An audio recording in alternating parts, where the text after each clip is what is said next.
Why are we fucking normalizing being an asshole right now?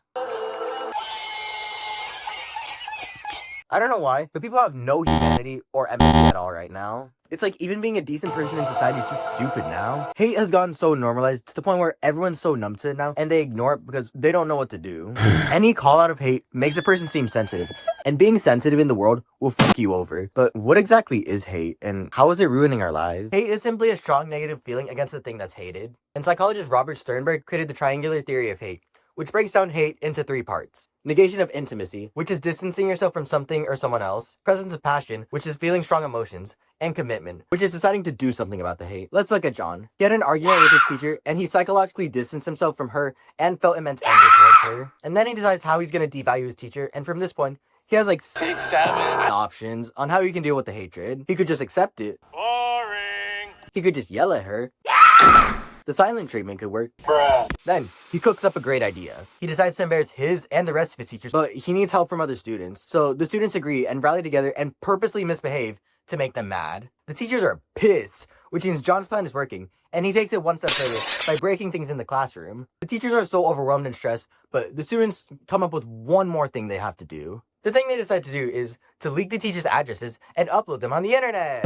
This makes the teachers quit their job, and it means John's plan successfully worked. So I don't know if this was the best explanation for this theory, but John basically distanced himself and stopped being nice to teachers and plotted on their downfall, which is what hate does to a lot of people. Hate basically takes something bad you like, or that happened, and makes sure you know it sucks. And it's everywhere. Hate literally spawn camps every aspect of a person's life, and you can't escape it. So let's look at how hate decided to destroy people's lives in different areas of their life. Politics is literally the devil's breeding ground for hate. It's everywhere, and its negative aura follows everyone around and weaves its way into everything. Even though no one asked. And it's not just Republican versus Democrat. It's politics in general across the world. And one explanation for political bias and hate comes from the social identity theory, where people bond over shared ideologies and beliefs, which creates an us versus them mindset and encourages outgroup discrimination. People that agree with each other make a group, and they call everyone that doesn't agree with them delusional. Leaders in the past have united people and led them into their delusions of a better world with their type of people, and purposely exclude others or make others' lives a living hell. We saw what happened to the Jews in the Holocaust. We saw the genocide of Rwandans and Armenians. We saw the innocent people across the world die. You really can tell how much humanity someone has by asking a political question. Even if that person was not a good person, celebrating death is not something to celebrate. It just proves the fact that we don't have empathy anymore, and that we're just celebrating political violence pretty much. And that's how political hate doesn't just divide people. It changes them. It changes their personality. You could have someone nice, but then after so much political stuff, they're just a We don't notice this hate at first, but it starts showing signs across everyday life, and people start to wonder what happened and why everyone seems more timid and aggressive. People live in their own bubbles of thoughts and beliefs and don't trust anyone. This is because people always want to start arguments for no reason, and people don't even take a second to just listen. And this is because many people are ingrained with hate since they were a kid. This is a candy salad for anyone that's experienced trauma or abuse. This is for anyone that feels like they're not good enough. This is for everyone whose parents always compared them to everyone else. This is for anyone that constantly beat themselves down even though they're doing so well. This is for anyone that feels like they're always alone. And this is for anyone that feels like they don't want to be here anymore. And this is what society unfortunately thinks of people that are struggling with this. Hate has become so normalized to where it's basically a rite of passage to feel hate because it's necessary to build character.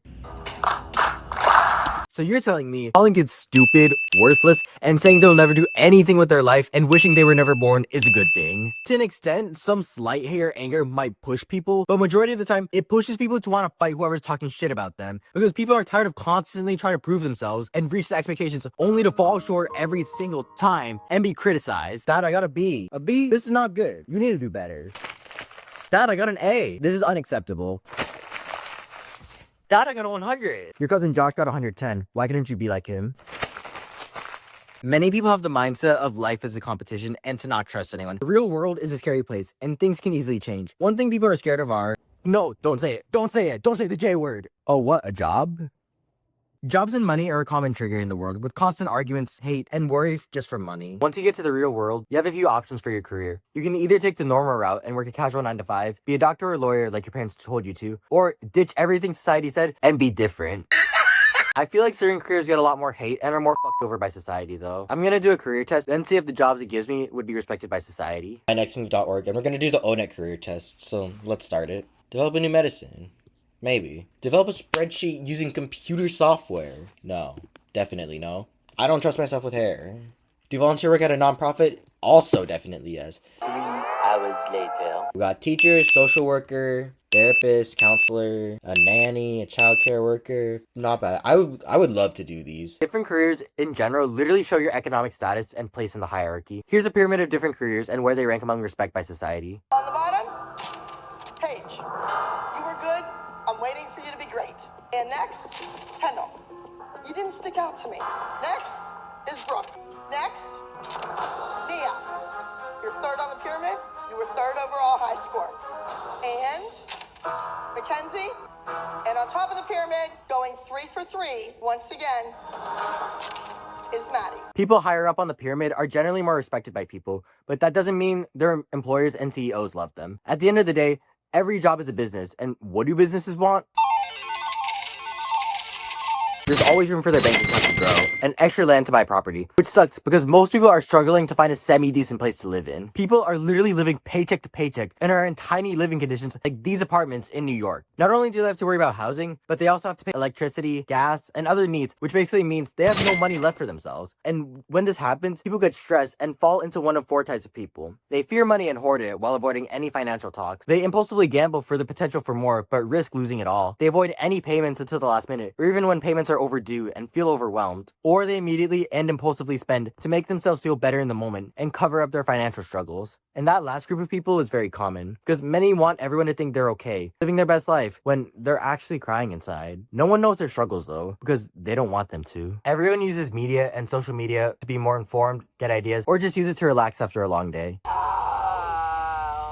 The problem is, news outlets and social media platforms capitalize off of how long people watch and engage with the video or a post. So news outlets and content creators create more negative content to cause arguments, which boosts engagement and turns it into more views, which in turn makes them more money. And this is due to a negativity bias, where our brain tends to remember more negative thoughts and react stronger to bad experiences. Negativity challenges people's beliefs and thoughts. So when someone goes against a person's beliefs, it can act as a fight or flight, because the brain sees contrast as a threat. Literally, just look at any comment section that has an argument, find a response with like 50 plus replies. Or actually don't, because it's a lot. People are just so stuck up with their beliefs and refuse to believe anything that goes against it. Social media algorithms curate and change content to give the user what it wants, and while that works with some innocent content like cat memes, when someone's content is mostly political or just covers anything that's just negative or about hate or controversy, it really shows in a person's personality. The more negative content a person watches, the more bias and anger there tends to be, in my opinion. Literally, some major events like January 6th started from hate on social media and the news. And even if it doesn't happen on a broad scale, it still happens every day. We have gun threats of people saying that they're gonna shoot